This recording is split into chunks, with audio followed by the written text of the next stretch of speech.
Se un uomo non è disposto a correre qualche rischio per le sue idee, o le sue idee non valgono nulla, o non vale niente lui. È questa la frase di Ezra Pound che campeggia sul profilo Facebook di Shinpei Tominaga, 56enne di origine giapponese morto, tragica ironia della sorte nel tentativo di sedare una rissa. Certo, non proprio nel tentativo di far valere le sue idee, ma per chiedere a un gruppo misto di italiani e stranieri di placarsi e smetterla di dare in escandescenza. Perché Shinpei, molto noto e ben voluto in città, era così, una persona pacata, tranquilla, estremamente educata, appassionata di tutto ciò che fosse bello e che rappresentasse l'equilibrio naturale delle cose. E probabilmente gli sarà sembrato assolutamente non equilibrato cosa stava succedendo nella notte in via delle Pelliccerie, ma forse mai si sarebbe aspettato un'aggressione ricevuta così brutale, gratuita, insensata.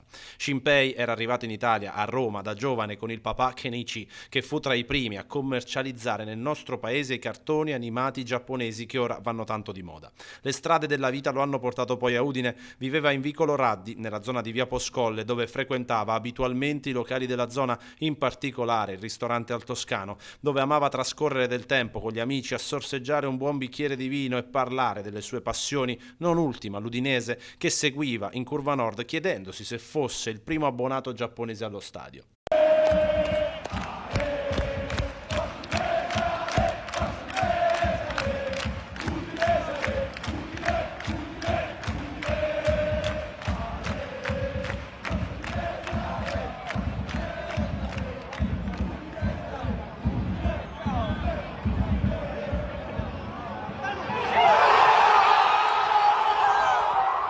Shinpei nutriva una grande passione per l'arredamento di interni, lo aveva reso la sua professione. Si occupava infatti di esportare arredamento made in Italy in Giappone.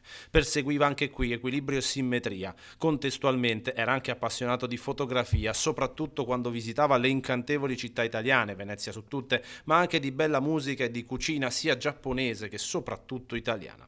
Lascia la moglie Kinatsu e il figlio Kanta, cresciuto nel solco delle tradizioni e della lingua giapponese, tanto da aver deciso un paio di anni fa, dopo le elementari del piccolo, di restare da solo a Udine affinché Kanta e la mamma potessero vivere alcuni anni in Giappone, a Kawasaki, una trentina di chilometri da Tokyo, dove viveva la famiglia di Shinpei, per consolidare la formazione nipponica del ragazzo prima di fargli fare le superiori a Udine. Un progetto che a questo punto forse naufragherà di fronte a questo tragico evento che ha strappato all'affetto dei suoi cari una persona davvero per bene, che sicuramente non meritava quanto accaduto e che ha trovato la morte per un trattamento barbaro, incomprensibile, solo perché non voleva vedere forse l'immagine di quella Udine che era diventata ormai sua, deturpata da schiamazzi e risse. I medici hanno fatto il possibile, ma non c'è stato nulla da fare, resta ora il vuoto di quelle tantissime persone che lo hanno apprezzato e gli hanno voluto bene.